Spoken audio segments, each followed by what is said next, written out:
Hello friends, welcome to my YouTube channel. YouTube চ্যানেলে আজকে যে ভিডিওটি তোমাদের সাথে শেয়ার করব সেই ভিডিওটি হলো class 9 geography subject chapter 8 part 3। অর্থাৎ আমি এই পশ্চিমবঙ্গ চ্যাপ্টার থেকে তোমাদের সাথে শেয়ার করব। আগের দুটো পার্ট আমি শেয়ার করেছি, এটা 3 নম্বর পার্ট। আর এই এত বড় চ্যাপ্টার, অর্থাৎ এই চ্যাপ্টার থেকে অনেক কোশ্চেন কিন্তু এবারের সেকেন্ড সামেটিভ পরীক্ষায় আসবে। তাই আমি বলবো সেকেন্ড সামেটিভ পরীক্ষা যারা দেবে তারা অবশ্যই করে এই চ্যাপ্টারটা ভালো করে পড়বে। তাই আমি তোমাদের সামনে পরপর এই ভিডিওগুলো শেয়ার করছি, তাতে তোমাদের একটু সুবিধা হবে। তাহলে দেখো, এই পশ্চিমবঙ্গ চ্যাপ্টারটা আলোচনা করতে গেলে আমাদের প্রথমেই একটু মনে হয় না যে আমরা যারা পশ্চিমবঙ্গে বসবাস করি তাদের কিন্তু একটু গর্বে বুক ভরে ওঠে, কারণ এই পশ্চিমবঙ্গ চ্যাপ্টারটা পড়বো, পশ্চিমবঙ্গ চ্যাপ্টার নিয়ে ভিডিও শুনবো। আর আমার মনে হয় যে আমারও গর্ব হয় যে এই পশ্চিমবঙ্গের মানুষ হয়ে আমি পশ্চিমবঙ্গ চ্যাপ্টার নিয়ে আজকে আলোচনা করব, এটা কিন্তু গর্বের। তাই আমি বলবো, আগের ভিডিওতে দুটো পার্ট আমি দিয়েছি, সেই দুটো পার্টের মধ্যে আমাদের শেষে এসে পৌঁছেছি পশ্চিমবঙ্গের নদ নদী। তার মধ্যে একটা পার্ট আমি গঙ্গা নদী সম্পর্কে বলেছি। এবার আমি এই পশ্চিমবঙ্গের নদীগুলিকে আমরা তিনটি ভাগে ভাগ করতে পারি। একটা দেখো নিত্যবহ নদী, আর একটা হচ্ছে বৃষ্টির জলে পুষ্ট নদী, আর একটা কি, অর্থাৎ জোয়ারের জলে পুষ্ট নদী। তাহলে দেখো, এই বৃষ্টির জলে পুষ্ট নদীর মধ্যে গঙ্গা নদীর কথা কিন্তু আমি আগেই বলেছি। আর যেটা হচ্ছে জোয়ারের জলে পুষ্ট, সেই নদীগুলো আলোচনা করব। আর যেগুলো বর্ষার জলে পুষ্ট, সেই নদীগুলো আলোচনা করব।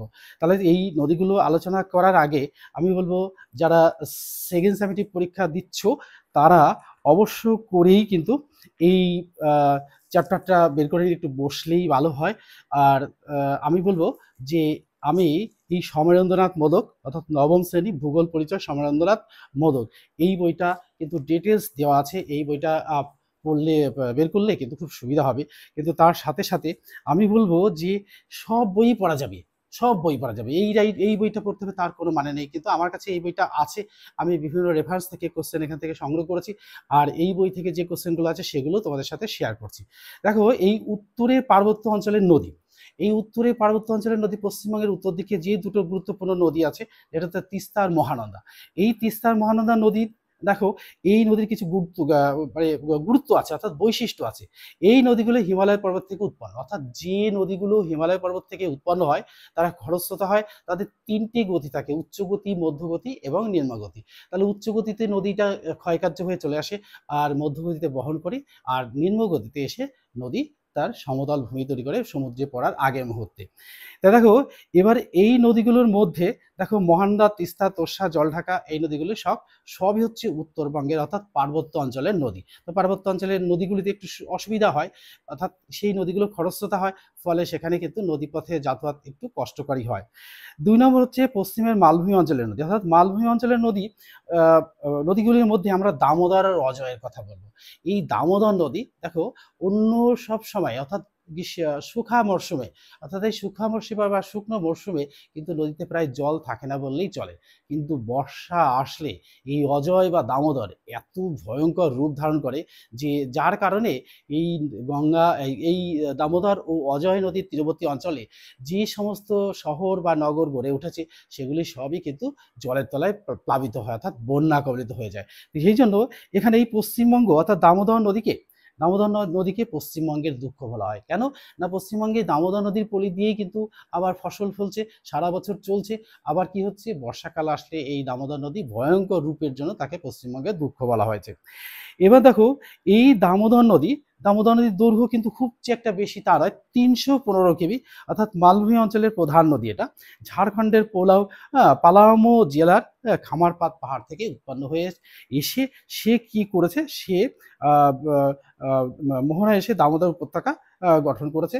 আর গঠন করার পরে রূপনারায়ণের সঙ্গে মিলিত ধারা পশ্চিমবঙ্গের বর্ধমান জেলার জলধার থেকে জল ছাড়ার ফলে এগুলো কৃষি ফসল উৎপন্ন হচ্ছে। তাহলে দেখো, এখানে হচ্ছে যে এই পশ্চিমবঙ্গের নদীকে, দামোদর নদীকে পশ্চিমবঙ্গের দুঃখ বলা হচ্ছে, কেননা এই নদী ব্যাপক ক্ষয়ক্ষতি সাধন করে বর্ষাকালে। এবার দেখো, এছাড়াও রয়েছে অজয়, দামোদর, রূপনারায়ণ, ময়ূরাক্ষী, কংসাবতী। এই নদীগুলো কিন্তু কোথাকার নদী? আমাদের পশ্চিমের মালভূমি অঞ্চলের নদী। এরপরে আসবো আমরা পূর্বাঞ্চল বা ভাগীরথীর পূর্ব দিকের নদীগুলো। এই ভাগীরথীর পূর্ব দিকের নদীগুলো বলতে ভৈরব, জলঙ্গি, মাথাভাঙা, চূর্ণী। এর প্রধান দুটি নদী হচ্ছে জলঙ্গি আর হচ্ছে চূর্ণী।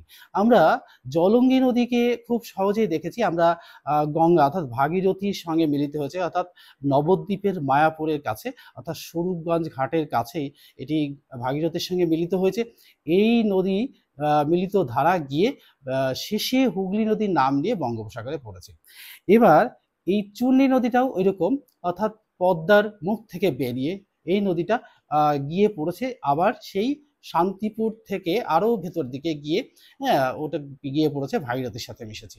ভাগীরথীর সাথে মিশে চূর্ণী নদী মিলিত ধারা বঙ্গোপসাগরের কাছে। তাহলে এই উপনদী অর্থাৎ উপনদীগুলি হলো চূর্ণী আর হচ্ছে প্রধান দুটো নদী হলো চূর্ণী আর জলঙ্গি। এবার আসবো আমরা যে বলছে এই নদীগুলোর মধ্যে দেখো কিছু আছে, আমি চলে আসবো এবার বিশেষ বিশেষ পয়েন্টসগুলোতে। অর্থাৎ এই বিশেষ পয়েন্টসগুলো হলো যে এই উত্তর বঙ্গের নদী আর দক্ষিণবঙ্গের নদীগুলোর মধ্যে একটু পার্থক্য লক্ষ্য করা যায়। দেখো আমরা ভারতের নদী পড়তে গেলে উত্তর ভারতের নদী, দক্ষিণ ভারতের নদী পড়েছি। এই নদীগুলোর মধ্যে কিন্তু এই উত্তরবঙ্গের নদী আর দক্ষিণবঙ্গের নদী, উত্তরবঙ্গের নদীগুলো পাহাড় থেকে নেমে এসেছে, মালভূমি থেকে নেমে এসেছে, আর দক্ষিণবঙ্গের নদীগুলো কিন্তু বর্ষার জলে পুষ্ট বা জোয়ারের জলে পুষ্ট। এই দক্ষিণবঙ্গের নদীগুলো দেখো এখানে কিছু কিছু কারণ দিয়েছে। এরা হিমালয় পর্বত থেকে উৎপন্ন, এরা কিন্তু ছোটনাগপুরে মালভূমি অঞ্চল থেকে উৎপন্ন। আর এদের প্রকৃতি, এই নদীগুলো বরফ গলা জলে পুষ্ট এবং নিত্যবহ। আমি বলবো নিত্যবহ মানে কি, সারা বছরই যে নদীগুলোতে জল থাকে সেগুলোই নিত্যবহ নদী আমরা বলবো।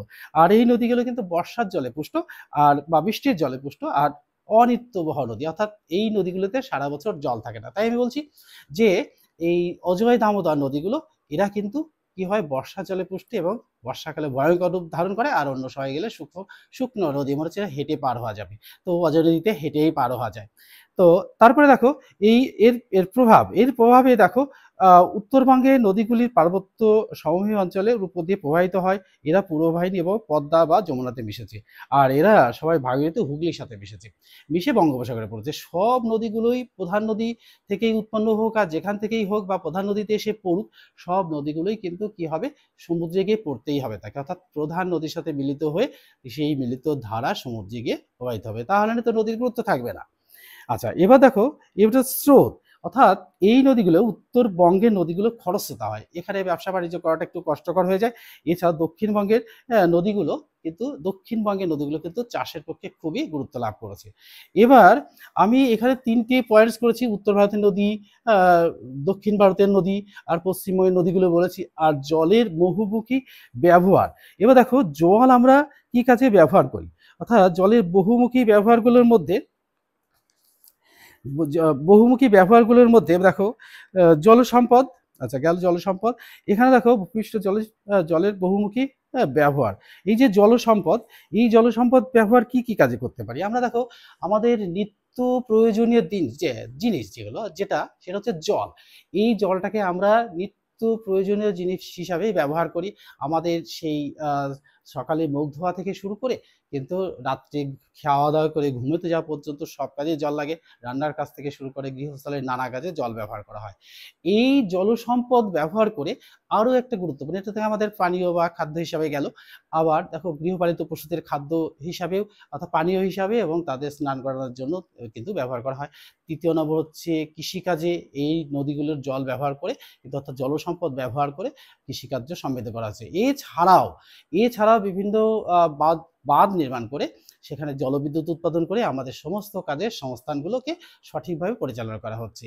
এছাড়াও দেখো এই নদীগুলির বিধৌত পলিতে যে সমতল ভূমি গড়ে উঠেছে, সেই সমতল ভূমির উপরে বসতি স্থাপন হয়েছে এবং তারই সাথে সাথে বিভিন্ন শিল্প কারখানা গড়ে উঠেছে আর নগরায়ন সম্ভব হয়েছে। তো এতগুলো নদীর গুরুত্ব আমাদের এই পশ্চিমবঙ্গের নদীগুলোতে আছে, যে নদীগুলির গুরুত্ব কিন্তু আমাদের কাছে খুবই সফলতা লাভ করেছে এবং আমরা এই নদীগুলোর উপরে নির্ভর করেই কিন্তু আমাদের জীবিকা নির্বাহ থেকে বসতি স্থাপন থেকে সমস্ত কিছুই আমরা করে উঠতে পেরেছি। তো দেখো আমি এর সাথে সাথে যে আলোচনা করব, এর সাথে সাথেও আরো কয়েকটা জিনিস আলোচনা করতে হবে যে এখানে আরো গুরুত্বপূর্ণ কোশ্চেন আসতে পারে। এখানে দেখো 126 পাতায় নীল সোনা। আমরা ছোট্টবেলা থেকে পড়েছি যে জলের আরেক নাম জীবন। হ্যাঁ, অবশ্যই জলের আরেক নাম জীবন, কিন্তু এখানে আমরা একটু জলের অপর নাম জীবন এরই সাথে সাথে আরেকটা পড়বো যে জলের অপর নাম কি, জলের অপর নাম জীবন, অর্থাৎ একে এই নীল সোনাও বলা হয়। তো আধুনিক সভ্যতা দৈনন্দিন জীবনযাপনের পানীয় কৃষি শিল্প বাণিজ্য পরিবহন ইত্যাদি ক্ষেত্রের উপর নির্ভর করে এর গুরুত্ব দিনে দিনে বেড়ে চলেছে। এবং কি হচ্ছে, জলের রং মানচিত্রের নীল। এটা দেখো, এই যে জলের রং মানচিত্রের নীল অর্থাৎ মহাকাশের রংটাই নীল। তো আমাদের পৃথিবীর চার ভাগের মধ্যে 3 ভাগ জল আর 1 ভাগ স্থল। এই 1 ভাগ স্থলের মধ্যে আবার ছোট ছোট নদীগুলো রয়েছে আর গাছপালা রয়েছে। তো মহাকাশের যে প্রতিচ্ছবি এই জলের উপর পড়ছে এবং জলটাকে নীল দেখা যাচ্ছে। তাহলে দেখো, আমরা এই মহাকাশ থেকে যদি আমরা কোনো ছবি পৃথিবীর তুলি, তাহলে পৃথিবীটাকে পুরোই নীল গ্রহ বলা হবে। এই জন্য যে জলের মূল্য সোনার মতো, তাই জলকে নীল সোনা বলা হয়, অর্থাৎ নীল বর্ণের দেখা যায়, এই জন্য একে নীল সোনা বলা হয়। এই ধরনের কোশ্চেনগুলো, ছোট ছোট কোশ্চেনগুলো কিন্তু আসতেই পারে। এবার আমরা আসবো যে বাঁধ নির্মাণ, এই জল সম্পদ রক্ষা আর বাঁধ নির্মাণ, এটাও এখানেও কিন্তু ছোট ছোট প্রশ্ন আসতে পারে। দেখো, এই ছোট ছোট প্রশ্নের মধ্যে যে আমরা যদি বাঁধ নির্মাণ করি, নদীকে জলকে আটকে বাঁধ নির্মাণ করলে কি হবে, আমাদের চাষের যোগ্য জমিগুলোকে আমরা চাষ করতে পারবো। আর এই বাঁধ থেকে যে জলবিদ্যুৎ উৎপন্ন হবে তা কিন্তু আমাদের দৈনন্দিন জীবনে অর্থাৎ শিল্প কারখানা থেকে আমাদের প্রাত্যহিক জীবনে যা যা কাজ লাগে, দেখো বিদ্যুৎ ছাড়া কিন্তু এক মুহূর্ত আমাদের চলে না। এই যে আমরা কথা বলছি, এও বিদ্যুতের উপর নির্ভর করেই কিন্তু কথা বলছি। আর এই যে ভিডিওগুলো করছি, এগুলোও কিন্তু বিদ্যুতের কিন্তু রয়েছেই। এই বিজ্ঞান অবশ্যই আমাদের সঙ্গে সাহায্য করেছে, কিন্তু তার সাথে সাথে বিদ্যুৎও কিন্তু বিজ্ঞান সম্মতভাবেই আসছেও, তৈরি হচ্ছে, এটাও কিন্তু কাজে লাগছে। তাই আমি বলবো এই চ্যাপ্টার থেকে আমি যে কোশ্চেনগুলো এখানে শেয়ার করলাম, যে টপিকগুলো শেয়ার করলাম, অর্থাৎ পশ্চিমবঙ্গের নদীর মধ্যে উত্তরবঙ্গের নদী, দক্ষিণবঙ্গের নদী আলোচনা করেছি। জলের বহুমুখী ব্যবহার, কি কি কাজ করলে জলকে আমরা সঠিকভাবে ব্যবহার করতে পারবো। এবার উত্তরবঙ্গের নদী আর দক্ষিণবঙ্গের নদীগুলো, এর মধ্যেও কিন্তু পার্থক্যগুলো আমি দেখিয়েছি। এই 3টে কোশ্চেন কিন্তু, বা এই ধরনের 3টে কোশ্চেন আসবে। আর জলকে নীল সোনা বলা হয় কেন, আর জলের ভৌম জলের ব্যবহার সম্পর্কে একটু বলেছি। এই যে কোশ্চেনগুলো তোমাদের সাথে শেয়ার করেছি, এগুলো কিন্তু পরীক্ষায় আসার মতন। আর তারই সাথে সাথে আমি আলোচনা করব যে আমি এই চ্যাপ্টার থেকে যত পাতা পর্যন্ত পড়েছি, সেই পাতা থেকে অর্থাৎ নদীর চ্যাপ্টার থেকেই আমি বেশি পড়েছি। এই চ্যাপ্টার থেকে যে যত কোশ্চেন যে ধরনের আসতে পারে, সেই কোশ্চেনগুলো তোমাদের সাথে শেয়ার করব। আর এই কোশ্চেনগুলো কিভাবে আসতে পারে, এই কোশ্চেনগুলো আসতে পারে ছোট প্রশ্ন হিসাবে, অর্থাৎ ফিল ইন দ্য ব্ল্যাঙ্কস হিসাবে, tick the correct answer, matching হিসাবে আসতে পারে কিন্তু, অর্থাৎ সবকটাই এমসিকিউ কোশ্চেনের উপর ডিপেন্ড করবে। আর এখানে 3টি কোশ্চেন কিন্তু বড় কোশ্চেনের মধ্যে আসতেই পারে, এর উপরে নির্ভর করে, অর্থাৎ উত্তরবঙ্গের নদী, দক্ষিণবঙ্গের নদীর ব্যবহার, পার্থক্য, আর জলের বহুমুখী ব্যবহার, আর পশ্চিমবঙ্গের নদী। এই যে পশ্চিমবঙ্গের নদী, কিছু হচ্ছে বরফ গলা জলে পুষ্ট নদী, কিছু হচ্ছে বর্ষার জলে পুষ্ট নদী, আর কিছু হচ্ছে জোয়ারের জলে পুষ্ট নদী। তাহলে জোয়ারের জলে, বর্ষার জলে আর বরফ গলা জলে পুষ্ট নদী কিন্তু পশ্চিমবঙ্গে রয়েছে। তা পশ্চিমবঙ্গটা এমনই একটা অবস্থান করছে যেখানে নাকি আমরা পাহাড় থেকে নদী পাচ্ছি, আবার জোয়ারের জলে পুষ্ট নদী পাচ্ছি, এত সমুদ্র থেকে পাচ্ছি, পাহাড় থেকে পাচ্ছি, আর আমাদের দেশে যে বৃষ্টি হচ্ছে, সেই বৃষ্টির ফলে যে নদীগুলো সৃষ্টি হচ্ছে সেটাও পেয়ে যাচ্ছে। দেখো দেখো পশ্চিমবঙ্গের গুরুত্বটা কতখানি আমাদের কাছে, এগুলো আলোচনা করবো। আর এখানে যে কোশ্চেনগুলো শুধু আলোচনা করেছি, শুধু কোশ্চেনই নয়, এই কোশ্চেনের সাথে সাথে আমি কিন্তু উত্তরটাও শেয়ার করেছি, আর উত্তরটা লিখে রেখেছি। তা সেই কোশ্চেনগুলো এবার তোমাদের সাথে শেয়ার করব। দেখো, উত্তরের পার্বত্য অঞ্চলে 2টি নদীর নাম লেখো, অর্থাৎ তিস্তা, মহানন্দা। 2 নম্বর, দেখো পশ্চিমবঙ্গের কয়টি নদী অববাহিকা আছে, 26টি নদী অববাহিকা আছে। 3 নম্বর, দেখো বক্রেশ্বর ও কোপাই নদীর মিলিত প্রবাহ, অর্থাৎ 2টি নদী মিলিত হলে যে প্রবাহ হয় সেটাকে বলা হয় ময়ূরাক্ষী নদী। 4 নম্বর, দেখো পশ্চিমের মালভূমি অঞ্চলের প্রধান 2টি নদীর নাম লেখো, অর্থাৎ অজয়, দামোদর। অজয় নদী, দামোদর নদীকে পশ্চিমবঙ্গের দুঃখ বলা হয়। 5 নম্বর, দেখো কোন নদীতে পশ্চিমবঙ্গের দুঃখ বলা হয় এই যে দামোদর নদীকে। 6 নম্বর দেখো ভারতের দ্বিতীয় বৃহত্তম মাটির বাঁধ কোথায় অবস্থিত, দৈর্ঘ্য কত, অর্থাৎ মুকুটমণিপুরে অবস্থিত, দৈর্ঘ্য হচ্ছে 11 কিলোমিটার। 7 নম্বর দেখো পশ্চিমবঙ্গের পূর্বাঞ্চলের দুটি নদীর নাম লেখো, অর্থাৎ জলঙ্গি নদী, চূর্ণী। আমাদের পশ্চিমবঙ্গের নদীয়াতে যারা বসবাস করে তারা অবশ্যই জলঙ্গি নদী, চূর্ণী নদীকে অবশ্যই দেখতেই পাবো। নদীয়ায় বাস করা মানে এই দুটো নদী দেখতেই পাবো। 8 নম্বর দেখো সুন্দরবন অঞ্চলের প্রধান দুটি নদীর নাম লেখো, অর্থাৎ মাতলা, গোসাবা। এই যে মাতলা দেখো নদীটা আমাদের কেমন যেন কথাটা, অর্থাৎ মাতলা নদী, অর্থাৎ বর্ষাকালে এর এতই প্রকোপ মাতালের মতো হেলতে দুলতে নদীগুলো কিন্তু চলে, নদীটা চলে, এই জন্য এর নদীর নাম মাতলা নদী হয়েছে। আর গোসাবা। 9 নম্বর দেখো ভারতের মোট জল সম্পদের কত শতাংশ পশ্চিমবঙ্গে অবস্থিত, অর্থাৎ 7.5%। 10 নম্বর দেখো পশ্চিমবঙ্গের বার্ষিক গড় বৃষ্টিপাতের পরিমাণ কত, অর্থাৎ 207.4 সেমি। 11 নম্বর দেখো জলের অপর নাম কি, জলের অপর নাম নীল সোনা, অর্থাৎ জলের অপর নাম জীবন, কিন্তু ব্যবহারের দিক থেকে এর গুরুত্ব এতটাই বেশি যে একে এখন আমরা নীল সোনাও বলছি। 12 নম্বর দেখো বিশ্ব জল দিবস কবে, অর্থাৎ 22শে শ্রাবণ। 13 নম্বর দেখো পশ্চিমবঙ্গের দুটি প্রধান নদী পরিকল্পনার নাম লেখো, একটা দামোদর পরিকল্পনা, একটা হচ্ছে কংসাবতী পরিকল্পনা, দুটোই বিখ্যাত। 14 নম্বর দেখো পশ্চিমবঙ্গের পানীয় জলের মূল উৎস কোনটি, অর্থাৎ ভৌম জল, অর্থাৎ আমরা পশ্চিমবঙ্গে যারা বসবাস করি তারা সবাই ভৌম জলের উপর ডিপেন্ড করেই কিন্তু আমরা বেঁচে আছি। 15 নম্বর দেখো পশ্চিমবঙ্গে ভূপৃষ্ঠীয় জলের পরিমাণ কত, অর্থাৎ 132.29 লক্ষ হেলি। অর্থাৎ 16 নম্বর দেখো কোন কোন পদার্থের কারণে মাটি লবণাক্ত ও ক্ষারীয় হয়, দেখো সোডিয়াম কার্বনেট, ক্লোরাইড, সালফেট, লবণ এর কারণেই কিন্তু মাটি ক্ষারীয় আর লবণাক্ত হয়। 17 নম্বর দেখো জলসম্পদ কয় ধরনের কি কি, অর্থাৎ জলসম্পদ দুই ধরনের, একটা ভৌম জল, একটা ভূপৃষ্ঠীয় জল, অর্থাৎ ভূপৃষ্ঠের উপরের জল আর মাটির তলার জল।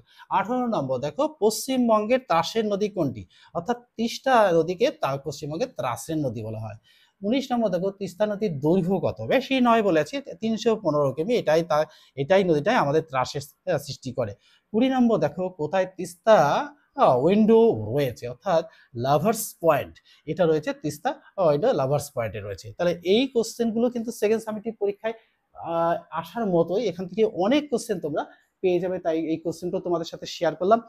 তোমরা কোশ্চেনগুলো অবশ্যই পড়বে, পরে আবার ভিডিওতে তোমাদের সাথে দেখা হবে। তাহলে আজকের ভিডিওটি কেমন লাগলো তা অবশ্যই কমেন্ট বক্সে লিখে দেবে, আর কি ধরনের ভিডিও তোমরা চাইছো কমেন্ট বক্সে একটু লিখলে পরে আমি সেই ধরনের ভিডিও তোমাদের সামনে হাজির করব। তাহলে আজকের মতো এখানেই শেষ করছি, পরের ভিডিওতে আবার তোমাদের সাথে দেখা হবে। Good bye friends.